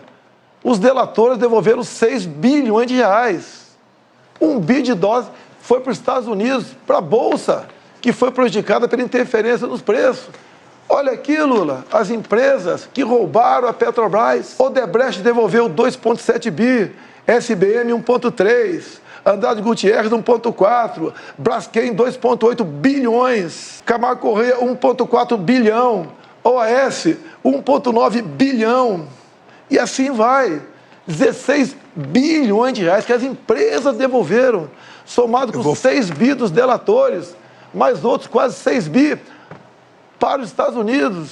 Só o que foi contabilizado e achado, esses ladrões devolveram 30 bilhões de reais, fora o que não foi achado. Você vem falar que não houve roubalheira, que você trabalhou para o bem da Petrobras? Não dá nem para discutir. Eu não disse que não houve roubalheira, porque as pessoas se confessaram. Quando o cara confessa o crime, é porque ele cometeu um crime. As pessoas foram lá e delataram. Que houve roubo na Petrobras, pode ter havido. O que eu quero dizer é que para você combater a corrupção, você não precisava quebrar as empresas. Você não precisava fechar as empresas. Na Coreia não fecharam a Samsung, na Alemanha não fecharam a Volkswagen, na França não fecharam a Alstom, ou seja, prendeu-se o dono da empresa e os trabalhadores continuaram trabalhando, a empresa continuou produzindo e as coisas aconteceram. Você sabe que o polo petroquímico de Itaboraí estava 85% pronto. Estava 85% pronto. O maior polo petroquímico que esse país podia ter. Está parado. Está parado. porque se levantou muita denúncia, não se provou metade da denúncia e está lá o polo petroquímico ferrujando, quem sabe para ser privatizado a troco de banana, como foi feito com o gasoduto brasileiro, que... Lula, sabe por que houve Lula, você sabe por que houve roubalheira na Petrobras, Lula? Porque você entregou para partidos políticos, diretorias da Petrobras, você fez um leilão em troca de apoio dentro do parlamento. Não minta. Você botava... Não minta que é feio. Candidato Lula, respeita, ele está falando... Com grupos partidários. E o pessoal entrava para saquear. E você, com os votos caindo para aprovar suas propostas lá dentro, você se refestelava. Olha o BNDES, Lula. Fala do BNDES. Por que a Venezuela tem metrô e Belo Horizonte não tem metrô? Você entregou 1 bilhão e 60 milhões de dólares para o seu amigo Chávez e Maduro, fizeram o metrô lá fora, deram um cano no Brasil e não tem metrô aqui no Brasil. E parte dessa grana teria voltado para cá ou foi tudo para obra? Não foi tudo para obra. Lula, você tem muito a falar sobre corrupção. Não culpe os procuradores da Lava Jato, os juízes. A responsabilidade pela corrupção no Brasil foi tua. Os números estão aí. O direito de resposta é para dizer o seguinte: o Bolsonaro, ele continua sendo um mentiroso costumaço. Ele sabe que os diretores da Petrobras, inclusive um dos seus chefes da Casa Civil, é do partido que era o diretor da Petrobras, e esse diretor tinha 33 anos de Petrobras. Não era um dia, era 33 anos da Petrobras. Ele foi indicado por competência. Ele já está morto, não dá nem para ficar falando muito dele. Então, o que é importante dizer claramente é o seguinte: as pessoas que foram indicadas pela Petrobras foram indicadas pelo Conselho, porque você sabe que você indica um diretor da Petrobras para o Conselho da Petrobras é quem indica o Conselho. Eu, na verdade, Bolsonaro, eu gostaria de que você, quando viesse aqui na Câmara, você explicasse por que faz 4 anos que você não dá um aumento real para o salário mínimo. São 36 milhões de aposentados, dos quais 36 milhões que ganham salário mínimo, dos quais 22 milhões de aposentados que estão há 4 anos sem receber aumento real. No meu governo, receberam 74% de aumento real. É por isso que a economia cresceu. Você sabe quanto que a economia crescia no meu governo? Ela crescia em média 4%. Sabe quanto está crescendo no seu? Menos que 2%. Ou seja, crescia, e o Brasil, quando eu deixei a presidência, estava crescendo 7,5%. Eu vou lhe dar um dado para você pesquisar. Quando eu deixei a presidência, a indústria automobilística produzia 3 milhões e 700 mil carros. Hoje ela produz menos que 2 milhões de carros. Menos que 2 milhões, metade da produção de carro. Quando eu era presidente, a estimativa da indústria automobilística era chegar a 6 milhões de carros. Então, vejam, nós estamos com uma economia atrofiada, uma economia, sabe, que você fala que está bombando, só se for, sabe, no seu orçamento, porque para o povo não aparece esse crescimento da sua economia. Lula, quando você fala em Petrolão, não se esqueça, o ministro Joaquim Barbosa, quando proferiu o seu voto, mandando para a cadeia vários dos seus colegas, ele foi bem claro. O único que não pegou o dinheiro da Petrobras foi o senhor Jair Bolsonaro. Dá até uma gaguejada. Ou seja, não me compare com seus amigos corruptos, Lula. Longe disso. Quando você fala em crescimento, você mente o tempo todo. Dá um Google você em casa. Vê quanto foi o crescimento do Brasil em 2015 e 2016. Governo do PT. O Brasil caiu na ordem de 7%. Tinha pandemia naquele tempo?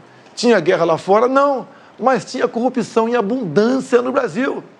Em 2020, o mundo todo sofreu com a economia. Falavam lá fora que o Brasil ia cair 10%. Caiu 10%. No ano seguinte, recuperamos. Ou seja, com pandemia, com uma guerra lá fora e com uma crise ideológica, nós ficamos no 0 a 0 em 2 anos. E em 2 anos você perdeu 7%. Sem pandemia, sem falta d'água e sem guerra lá fora. Há uma diferença enorme entre cuidar da economia com uma pessoa como eu e o Paulo Guedes e você. E para falar em economia, prezado Lula, Quem vai ser seu ministro da Economia? Já decidiu? Ou está barganhando ainda com algum partido político? Quem vai ser seu ministro da Economia, Lula? Fala pra gente aqui. Uma coisa, eu falei do meu governo. O governo mais exitoso da história do Brasil. Um governo que tirou 36 milhões de pessoas da miséria absoluta. Um governo que colocou 42 milhões do povo brasileiro a um padrão de consumo de classe média. O governo que faz mais universidade na história do Brasil. O governo que mais colocou jovens. Nós pegamos o Brasil com 3 milhões e meio de jovens na universidade, deixamos com 8 milhões de jovens na universidade. O Brasil tinha 140 escolas técnicas, nós fizemos 422 escolas técnicas. Ou seja, nós aprimoramos porque nós tínhamos o melhor ministro da Educação do Brasil, que era o companheiro Fernando Haddad. O melhor ministro da Educação, que fez do Fundeb. O orçamento da educação subiu 160% no nosso governo. A gente criou o piso salarial dos professores, porque esse país estava dando um salto de qualidade. O Brasil era a 12ª economia do mundo, chegou à 6ª economia do mundo. Eu não sei se o adversário meu se lembra, eu era o único presidente do Brasil, da história do Brasil, convidado para todas as reuniões do G8 e convidado para 2 reuniões do G20. E por que a gente era convidado? Porque tinha uma coisa que a gente cuidava que você não cuida, que era a questão do clima. Foi no nosso governo o menor desmatamento da Amazônia. Foi no nosso governo. E o seu é o maior todo ano. Vocês estão brincando de desmatar. Vocês estão brincando de abrir cerca, vocês estão brincando de derrubar árvore, vocês vão ver o que vai acontecer com o comércio brasileiro. Porque o brasileiro do agronegócio, que é sério, aquele que quer ganhar dinheiro, aquele que quer exportar, sabe que não pode invadir a Amazônia. Então, nós vamos ganhar as eleições para poder cuidar da Amazônia e não permitir que haja invasão em terra indígena, em garimpo ilegal e muito menos alguém querer plantar milho, soja ou algum outro produto no lugar que nos pode plantar. Nós temos 30 milhões de alqueires de terra degradada que pode ser recuperada para plantar o que quiser no país. Então, eu queria que você explicasse um pouco o desmatamento da Amazônia, da forma irresponsável que está acontecendo agora no seu governo. Então fica aqui que eu explico. Tá bem. Pode ficar aqui? Pode. Dá um Google em casa aí. Desmatamento, 2003 a 2006. 4 anos do governo Lula. Depois dá um Google. Desmatamento, Jair Bolsonaro, 2019 a 22.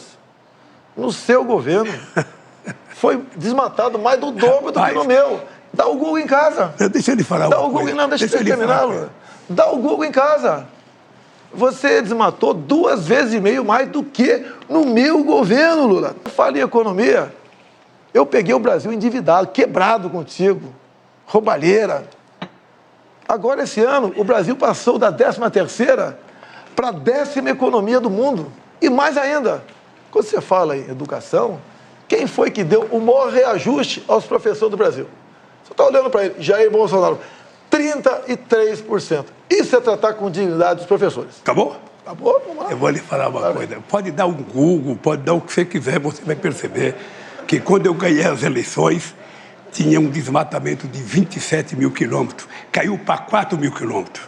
O Brasil participou da COP15 em Copenhague, participou do Encontro de Paris, em que o Brasil era elogiado porque o Brasil era o país que menos desmatava e que mais cuidava da questão ambiental. Não existiu nenhum governo que fizesse o que a gente fez na questão ambiental. E agora nós vamos fazer mais, porque nós vamos fazer com que, sabe, a agricultura de baixo carbono possa fazer com que o Brasil receba, sabe, quem sabe, muito dinheiro da União Europeia e de outros países por conta do sequestro de gás de efeito estufa que nós vamos fazer preservando a Amazônia, coisa que você não sabe. Nós vamos tentar fazer da biodiversidade da Amazônia uma forma de enriquecimento daquele povo da Amazônia, de quase 30 milhões de pessoas que moram lá, e não desmatar e não desmontar como vocês estão fazendo. Destruição. Essa é a palavra. Destruição, invasão de terra indígena, garimpo ilegal, coisa que nós vamos proibir. O nosso governo não vai ter. Aliás, eu vou te dar uma novidade. Eu vou criar o Ministério dos Povos Originários. Esse país vai ter o Ministério dos Povos Originários. Os indígenas vão indicar o ministro nesse país. Quanto mais ministério, melhor, né? Lula, tu acabou de dizer há poucas semanas, que é dividir a biodiversidade da Amazônia com o mundo. Você já está se curvando ao mundo. Em vez de você falar que a Amazônia é nossa, você quer dividir a nossa biodiversidade. Você só consegue manter em pé as suas mentiras se você botar um plano de governo teu, que todo mundo já sabe. Controle da mídia. Você fala o tempo todo que quer controlar a mídia, que vai controlar a mídia. Ou seja, somente assim, Lula, para as suas mentiras permanecerem em pé. Você quer ou não controlar a mídia? Mentiroso é você. Você mente todo dia. Você mente e desmente, mente e desmente. Você foi obrigado a acordar 1h da manhã hoje para fazer uma live por causa da mentira que você tinha que contar ao povo brasileiro. Você sabe disso. Você devia ter deitado com a consciência muito pesada com o que você fez. Muito pesada. Porque levantar 1h da manhã para fazer uma live, eu não disse aquilo, eu não fiz aquilo. Quem te conhece sabe o que você fez. Quem te conhece sabe o que você fez. Então, deixa eu lhe falar uma coisa, Bolsonaro. Esse país precisa de gente com muita seriedade para governar. Esse país tem que ter alguém que tenha a credibilidade da sociedade brasileira. Esse país tem que ter alguém que garanta a estabilidade nesse país. E esse país precisa ter alguém que tenha previsibilidade. Esse país não pode ter um governo que parece um biruta, que todo dia fala uma coisa, todo dia diz uma coisa, todo dia desdiz a coisa que diz. Esse país precisa de gente séria. E é por isso que nós vamos trazer o que você não conseguiu trazer. Nenhum país te convida para ir lá e ninguém quer vir aqui, pois eu vou voltar a abrir esse país para o mundo. O que nós vamos fazer é fazer a da Amazônia, nós vamos fazer acordos para pesquisar a riqueza da biodiversidade da Amazônia em bem do povo brasileiro e em bem da humanidade. Porque nós precisamos compartilhar o conhecimento científico com outros países para que a gente possa explorar corretamente a Amazônia. Então, Bolsonaro, você sabe o que nós fizemos. Você, sinceramente, sabe que você colocou um ministro que desmatava tudo e dizia que era para abrir a cancela para entrar boiada. Você não teve o menor respeito pela Amazônia. O menor respeito. Ou seja, para você o que vale é os caras quebrar, desmatar, invadir, plantar. Sabe? O homem de negócio sério não invade. Eu digo para vocês, o homem do agronegócio não invade. Quem invade é bandido. Quem invade está transgredindo a lei e isso vai acabar. Isso vai acabar. Não tem conversa mole. Em 14 anos, você não fez nada. Em 14 anos, você não fez nada. Está prometendo que vai fazer pela Amazônia agora? Você não fez nada. Você passeou por aí, as suas viagens, mas nada além disso. Você não fez nada para o Brasil. Vamos falar um pouquinho sobre... Já que você falou que vai trazer amigo para cá? Você sentiu... Você vai trazer... Você era deputado e você sentiu orgulho de ter o Lula como presidente. Fala a verdade. Vamos falar dos seus amigos? Vamos. Daniel Ortega? Vamos. Ortega? Vamos é seu amigo, não é? Vamos falar. É Ortega seu amigo? Vamos falar. É seu amigo Ortega? Faz a pergunta. É, ele te cumprimentou quando tu foi para o segundo turno aqui. Faz a pergunta. Ele lá está prendendo padres, expulsando freiras, fechando canais de TV como a CNN, de TV e rádio católica. Ele acabou de proibir a comemoração do Dia da Bíblia, proibiu procissões, fechou o país, um desrespeito com as religiões. E você o trata como amigo? Diz que isso compete a ele e nós não podemos fazer nada? Outro amigo teu, Lula, quando eu falei na ONU que estava de portas abertas para receber freiras e padres da Nicarágua, o teu outro amigo, Petro, da Colômbia, ocupou a tribuna e pediu a descriminalização da maconha, ou melhor, da cocaína, o que é mais grave ainda. Lula, esses são seus amigos aqui no Brasil, são chefões da comunidade. Não é o povo do Complexo do Alemão, não. O povo ali é decente, é ordeiro, é trabalhador. Você é amigo da minoria, pessoal do CPX e dos traficantes. E você agora é amigo também de Ortega e Petro, que pede a descriminalização da cocaína e que prende padres e freiras. É isso mesmo, Lula? Fala sobre o teu amigo aqui. Eu senti muito orgulho de, no dia 19 de julho de 1980, e participar da comemoração do aniversário da Revolução Sandinista, que derrubaram um ditador chamado Somoza de 30 anos. Agora, o regime político da Nicarágua é uma coisa que depende deles, e o Daniel Ortega sabe, você sabe, o Chávez sabe, todo mundo sabe, que se eu quisesse acreditar em mandato perpétuo, eu teria aceito o terceiro mandato quando me propuseram. Eu acho que quem acha que é imprescindível, insubstituível, começa a nascer um ditador. Então, se o Daniel Ortega está errando o povo da Nicarágua, que puna o Daniel Ortega. Se o Maduro está errando o povo, que puna. Porque você, quem vai punir é o povo brasileiro. Dia 30 de julho, dia 30 de outubro, se prepare. Eu faço aniversário dia 27 e o povo vai me dar de presente a sua volta para casa. É isso que vai acontecer.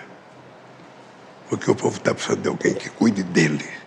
Alguém que cuide do povo, alguém que cuide da mulher, do trabalhador, alguém que cuide, que tenha... Candidato Lula, o seu tempo acabou.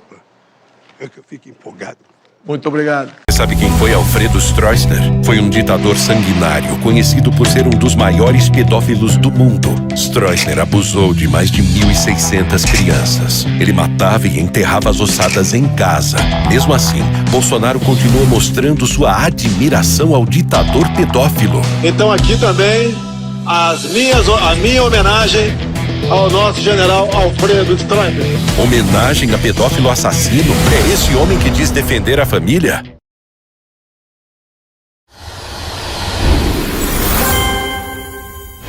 Lula foi entrevistado no Podcast Flow, um bate-papo que bateu todos os recordes de audiência na internet. Luiz Inácio Lula da Silva. É um prazer, Igor. Mais de 1 milhão de pessoas assistindo ao mesmo tempo. O assunto mais comentado do mundo. Com Lula falando tudo que o Brasil quer saber. O país está muito melhor. Isso se deve muito à competência do nosso presidente. Declaro aqui o meu voto ao Jair Messias Bolsonaro. Chegaram, todo mundo tá chegando e todo mundo é Bolsonaro. Vamos lá, vamos lá! Do fundo do meu coração, o meu apoio ao presidente Jair Messias Bolsonaro. Simbora, meu povo! Todo mundo tá chegando e todo mundo é Bolsonaro. Nessa eleição, você vai decidir sobre uma questão muito importante para a sua segurança e para a segurança da sua família. O seu voto vai decidir se o Brasil vai ter um presidente que enfrenta o crime, mantém bandido preso e combate a impunidade, ou um outro que já foi preso, defende a saidinha dos presídios e já pediu para soltar sequestradores. Eu não sei o que vai acontecer com o nosso país se a esquerda pegar. Aí o cidadão de bem vai perder o espaço dos malandros, dos bandidos. Eu vi uma reportagem, ele no meio do traficante lá, né? Aí não tem nem jeito, né? Os governos do PT foram manchados por escândalos de corrupção. Eu quero poder chegar na minha casa e olhar nos olhos do meu filho e dizer para ele que roubar é errado. Nós não podemos permitir que o PT, com todos esses escândalos de corrupção, retorne ao poder. Por isso, pense muito bem em quem você vai votar, que tipo de lição, que tipo de país você quer deixar para os seus filhos.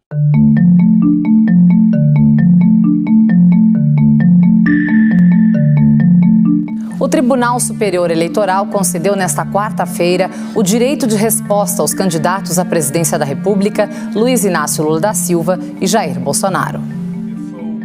Lula, segundo o TSE, terá direito a 184 inserções de 30 segundos no horário do adversário e Bolsonaro a 14 na propaganda do petista. Já a emissora Jovem Pan foi obrigada a conceder 3 direitos de resposta a Lula para rebater afirmações de que é mentiroso e de que irá perseguir cristãos caso vença as eleições. Além disso, a corte proibiu que comentaristas da empresa reproduzam esse tipo de informações sobre o petista, sob pena de multa de R$25 mil.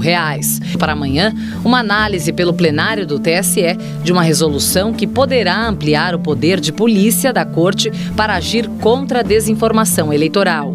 Ontem, o corregedor-geral do TSE, ministro Benedito Gonçalves, intimou o filho do presidente Jair Bolsonaro, o vereador Carlos Bolsonaro, a se manifestar em uma ação que investiga a divulgação de fake news. Na mesma decisão, o ministro mandou o YouTube desmonetizar 4 canais de apoio ao presidente Jair Bolsonaro por difundir conteúdos falsos contra Lula. Em nota, a Associação Brasileira de Emissoras de Rádio e Televisão, a ABERT, considerou preocupante a escalada de decisões judiciais que interferem na programação das empresas. Ressaltou ainda que confia na Justiça Eleitoral e que a liberdade de imprensa é uma garantia do jornalismo profissional. Há 8 dias do segundo turno, o plenário do Tribunal Superior Eleitoral manteve a concessão de mais de 100 inserções de direito de resposta ao candidato do PT, Luiz Inácio Lula da Silva, na propaganda eleitoral do presidente Jair Bolsonaro, candidato à reeleição pelo PL. A decisão unânime foi tomada neste sábado em julgamento virtual. Os ministros do TSE aceitaram a argumentação da campanha de Lula de que Bolsonaro tentava associar o petista a criminosos ao afirmar que ele foi o candidato à presidência mais votado em presídios no primeiro turno das eleições. O vídeo da resposta de Lula, com duração de 30 segundos, terá que ser exibido 116 vezes na campanha de Bolsonaro. As inserções devem entrar no mesmo bloco, horário e emissora de TV das propagandas já exibidas e que foram contestadas. O tribunal deu prazo de 24 horas para que a campanha de Lula apresente o vídeo do direito de resposta para análise dos ministros. Na quarta, a ministra do TSE, Maria Cláudia Bucaneri, concedeu 164 direitos de resposta a Lula. A campanha de Bolsonaro recorreu. Na quinta, a ministra suspendeu a própria decisão e levou o caso ao plenário. No voto apresentado na sessão virtual deste sábado, Maria Cláudia Bucaneri apontou um erro no cálculo inicial e chegou a 116 veiculações que foram contestadas pela campanha de Lula. Também neste sábado foi aplicada pela primeira vez a nova regra do tribunal que diminuiu o tempo para que as plataformas digitais retirem do ar conteúdos de desinformação. O ministro Paulo de Tarso deu prazo de 2 horas para que o Twitter excluísse 2 publicações do deputado federal do Avante, André Janones, que foram contestadas pela campanha de Bolsonaro. A ordem foi cumprida a tempo. Nos links removidos, há uma mensagem em inglês informando que a publicação foi retirada por decisão judicial. Direito de resposta concedido pelo Tribunal Superior Eleitoral. A Justiça condenou a campanha de Bolsonaro por mentir ao dizer que Lula foi o mais votado entre bandidos. É, portanto, falsa afirmação difundida pela campanha de Bolsonaro. Na verdade, Lula foi o mais votado por todo o povo brasileiro e teve a maior votação da história do país no primeiro turno. Mais de 57 milhões de votos. Direito de resposta concedido pelo Tribunal Superior Eleitoral contra as falsas acusações do Bolsonaro. Não é verdade o que disse a propaganda do Bolsonaro. Lula é inocente e venceu todos os 26 processos. A Suprema Corte reconheceu que o juiz que o condenou era suspeito e incompetente. A propaganda do Bolsonaro ofende a honra de Lula e desrespeita a Constituição ao ignorar decisões judiciais. Lula não deve nada à justiça. Portanto, é inocente. A Justiça Eleitoral julgou ilegal a propaganda do Lula, que trouxe notícia fora do contexto e mentirosa. A cultura e as tradições indígenas foram desrespeitadas pela propaganda do PT. Ela te faz pensar que práticas ligadas à forma como alguns povos indígenas se despedem de seus entes queridos são monstruosas. Diferente do que foi divulgado, o presidente Bolsonaro respeita e tem compromisso com a cultura e com todas as tradições de todos os povos do Brasil. Olha, gente, a propaganda eleitoral foi criada para apresentar as propostas dos candidatos. Ela serve para mostrar a história de cada um deles. Para você saber se alguém já roubou, já desviou dinheiro público, já se envolveu em algum esquema de corrupção e dessa maneira você poder tomar a melhor decisão para o seu país. Mas quando existe propaganda enganosa, as pessoas tentam esconder o passado dos outros falando mentiras. Foi por isso que a Justiça Eleitoral nos concedeu esse direito de resposta, para desmentir o Lula. Primeiro, o Lula está dizendo que a inflação do governo Bolsonaro foi grande. Vamos esclarecer. No governo do PT, de Lula e Dilma, a inflação chegou a 10,6%, enquanto no resto do mundo era bem baixinha. Hoje, com pandemia e guerra, a inflação em quase todo mundo subiu muito, mas aqui no Brasil ela caiu 40%. Essa é a inflação do desgoverno do PT. E essa é a inflação gerada pela guerra e pela pandemia. No momento mais difícil, o presidente Bolsonaro conseguiu dar o auxílio emergencial e segurar o emprego do trabalhador. E agora que a pandemia ficou para trás e que os brasileiros elegeram a maioria de deputados e senadores que apoiam Bolsonaro, o nosso presidente já garantiu que vai aumentar o salário mínimo acima da inflação. Até porque, sem a corrupção da Petrobras, sobra dinheiro para aumentar o salário mínimo de verdade. Então, cuidado, porque se a corrupção voltar, o trabalhador pode ficar sem receber. E ainda nesse direito de resposta, eu quero dizer que o nosso presidente não criou a lei do sigilo de 100 anos. E hoje eu vou revelar para vocês. Essa questão do sigilo está na lei que foi criada no governo Dilma Rousseff, do PT, em 18 de novembro de 2011. O número da lei é 12.527. E outra coisa, o presidente Bolsonaro foi contra o orçamento secreto. Então vem cá, como é que o PT pode acusar Bolsonaro de criar o orçamento secreto se os parlamentares do próprio PT se utilizam dele? Olha só aqui alguns deles: Fabiano Contarato, Humberto Costa, Rogério Carvalho, Flávio Nogueira, Leonardo Monteiro, Paulo José, entre outros. Essa é a verdade. Não se deixe enganar. Eu estou aqui na propaganda do Lula para um direito de resposta concedido pela Justiça. A campanha do PT tentou inverter as coisas e associar ilegalmente o presidente e seus familiares com criminosos através de uma série de mentiras.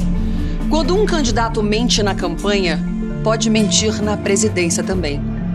Chega de mentiras. A verdade é que o presidente Bolsonaro é honesto, trabalhador e defende a família. Só quem não conhece Jair que fala mal de Jair. Jair pra mim é fora de série. Não é porque é o meu genro? Não é por causa disso, não. É porque o Jair é diferente. Porque ele não gosta de coisa errada. Ele quer as coisas andando corretamente. Dentro de casa é um pai, é um homem muito forte, porém muito sensível. Um homem brincalhão. O presidente Bolsonaro tem Deus no coração. E é por você que ele trabalha. Como vocês sabem, eu sou da campanha do Bolsonaro. E estou aqui na propaganda do Lula por ordem judicial. A propaganda do Lula, com base em mentiras e desinformações, quis convencer você de que Bolsonaro seria defensor do aborto, corrupto e ligado a milícias. Então eu estou aqui para dizer que o nosso presidente defende a família, é honesto e combate de verdade o crime organizado. Bolsonaro tem respeito e compromisso com o povo brasileiro.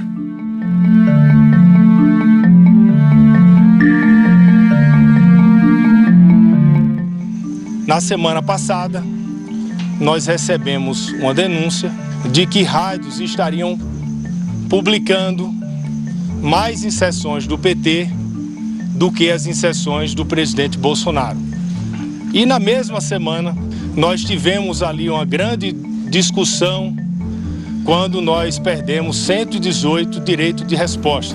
Isso comoveu muita gente, principalmente eleitores do presidente Bolsonaro que sabem e estão vendo que a campanha do PT, principalmente no segundo turno, está com um nível de fake news e um nível muito mais baixo, que não passa nem de longe do que a nossa campanha, que está muito mais propositiva.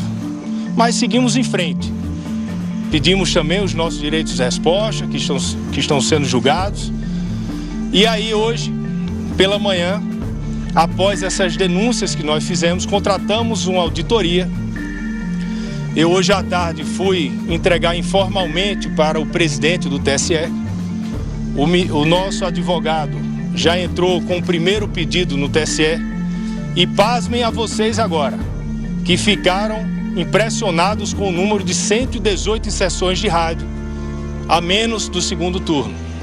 Eu quero dizer a vocês que após as auditorias que foram feitas no Brasil inteiro dos últimos 15 dias, que nós protocolamos no TSE hoje, que era o número de manhã apenas na região Nordeste, de uma semana, hoje foi protocolado de manhã de 7 a 14. E agora já estamos com as datas de 7 a 21. A campanha do presidente Jair Bolsonaro teve a menos no Brasil 154.085 inserções de rádio.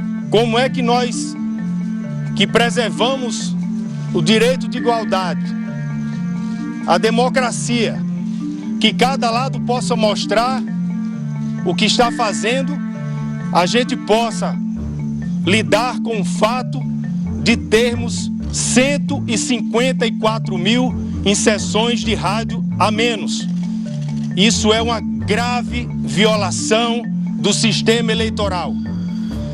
Esses dados já estão coletados, já fizemos dupla checagem e depois aqui o Fábio Van Garten vai falar mais sobre esse assunto. Eu quero dizer a todos vocês, só na região Nordeste, na semana de 7 a 14 foram 12 mil inserções a menos. E na semana seguinte, de 14 a 21, esse número foi para mais de 17 mil. 17 mil inserções a mais do candidato ex-presidente do PT. Somente na segunda semana, somente na região Nordeste. O lugar mais forte disso é o estado da Bahia. O estado da Bahia, só na primeira semana, foram mais de 7 mil a mais para o candidato do PT. O partido contratou uma empresa de auditoria em setembro, depois contratou outra e chegamos à conclusão, ou melhor, eles chegaram à conclusão, de forma técnica, que havia um desbalanço, uma diferença muito grande entre inserções do PL e do PT, para muito mais ao PT. Entramos então com o processo junto ao TSE, que já vimos o TSE, por simples print de zap, investigar muita coisa, como o caso dos 8 empresários, inclusive com busca e apreensão. Entramos. O senhor ministro Alexandre Moraes nos deu 24 horas para apresentar provas. Nós apresentamos provas no tempo exigido por ele, provas contundentes. Inclusive, provas agora que vem acompanhada de e-mails também. Isso daí, poucos minutos após apresentarmos a prova, um funcionário, um servidor do TSE, foi sumariamente demitido. Era o responsável por fazer a distribuição destes filmetes, desses vídeos, desses spots. E esse servidor, nessa madrugada ou ontem à noite, encerrando o dia, prestou depoimento à Polícia Federal, expondo seu ponto de vista e falando até que esse fato já vinha ocorrido há algum tempo, ele havia participado aos seus chefes imediatos e não havia tido nenhuma resposta ao contrário. Bem, repito, está comprovado a diferenciação, o tratamento dispensado a outro candidato, que poderia, não posso afirmar, até ter participação dele em algum momento. Se o TSE não tinha nada a ver com isso, é incompreensível a demissão sumária desse servidor e da forma como ele foi conduzido para fora do TSE. Bem, agora há pouco tivemos notícia, o corpo jurídico está analisando, o senhor Alexandre Moraes, no linguajar popular, matou no peito o processo, encaminhou para o Supremo, parte ou em todo para o inquérito de fake news que ele mesmo conduz. Ou seja, o inquérito que ele é totalmente dono dele. É um inquérito que não segue a nossa Constituição e não tem respaldo do Ministério Público também. E ali na peça, de forma preliminar, foi passado que o partido tem que responder por ter usado o fundo partidário de maneira irregular. Porque, segundo o senhor Alexandre de Moraes, o fundo partidário não pode ser usado para fazer auditoria. E mais ainda, manda investigar o autor da denúncia de que o autor estaria tentando tumultuar o processo eleitoral. Nós não entendemos dessa maneira. Com toda certeza, o nosso jurídico deve entrar com recurso, já que foi para o Supremo Tribunal Federal.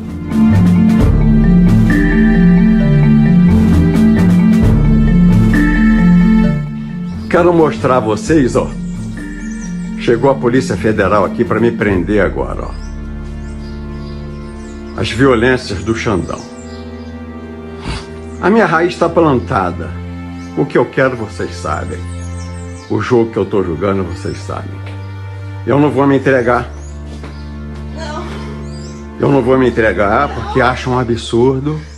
Chega, me cansei de ser vítima de arbítrio, de abuso.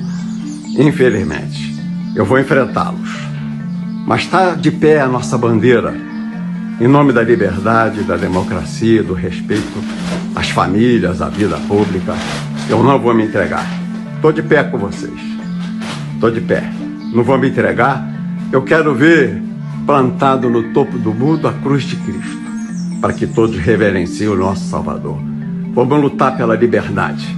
Querem nos cercear, querem nos esmagar, querem nos prender, e eu não vou me entregar. Estou mostrando a vocês que eles acabaram de chegar. É luta, é luta. Vou mostrar a vocês que o pau cantou. Eles atiraram em mim, eu atirei neles, ó. Tô dentro de casa, mas eles estão me cercando. Vai piorar muito. Mas eu não me entrego. Chega de abrir mão da minha liberdade em favor da tirania. Não faço mais isso. Chega, vou cair de pé, como homem que sou líder. O líder não é só de palavra, dá o exemplo. O Brasil chegou no limite da tirania. Esses caras tiranizaram a gente.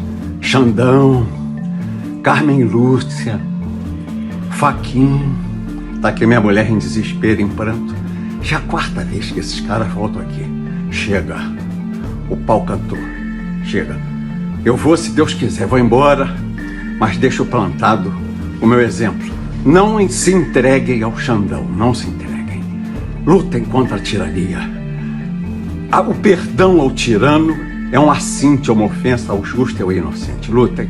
E eu peço a vocês, não se entreguem. Lutem, lutem, combatam pela democracia, pela liberdade.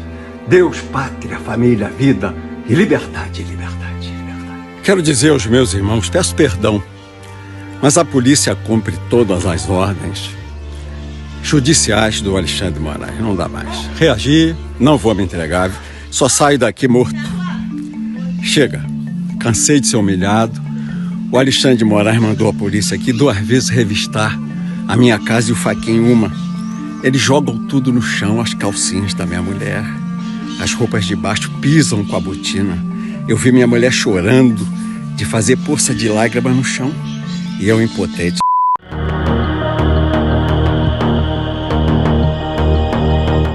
A deputada bolsonarista Carla Zambelli, do PL, se envolveu numa confusão hoje em São Paulo.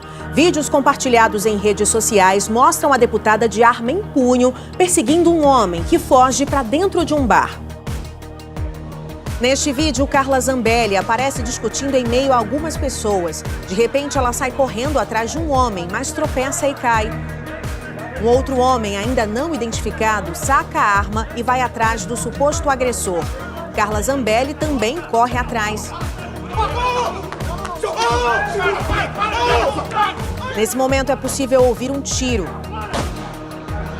O homem entra em um bar e a deputada atravessa a rua apontando a arma para ele. Dentro do bar, mais gritos. Carla Zambelli gravou um vídeo dando a sua versão. Ele me cuspiu várias vezes. E aí, quando ele me empurrou, eu caí, eu saí correndo atrás dele. Falei que ia chamar a polícia, que ele tinha que ficar aqui para poder esperar a polícia chegar, a polícia já tá aqui. E aí ele se evadiu, eu saquei a arma e saí correndo atrás dele.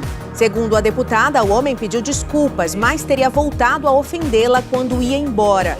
Ela foi à delegacia para registrar boletim de ocorrência e o caso será investigado pelo 4º Distrito Policial, na região central de São Paulo. O Tribunal Superior Eleitoral proibiu o transporte de armas um dia antes até um dia após as eleições.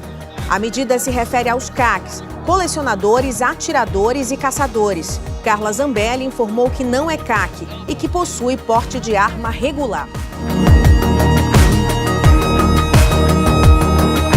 Olá, meu amigo, minha amiga. Nesse próximo domingo, agora, amanhã, seja fiscal do Bolsonaro. Você lá no local de votação vai ficar de olho, vai ficar ligado em tudo que acontece lá dentro. Ajude o nosso Brasil. Você será fiscal do Brasil. Acesse www.fiscaisdobolsonaro.com.br.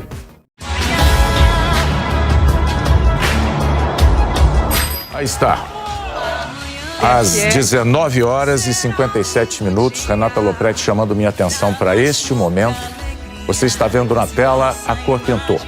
A Justiça Eleitoral acaba de confirmar a vitória de Luiz Inácio Lula da Silva, do PT, na disputa da presidência da República. A partir de 1º de janeiro de 2023, Lula retorna ao Palácio do Planalto para um mandato de 4 anos. Será o 3º mandato dele. Vence, portanto, a eleição o candidato Luiz Inácio Lula da Silva, Renata. Acaba de ser cravado, então, pelo TSE. E isso, Lula retornará para um novo mandato à frente da presidência. Será de outros que esperam?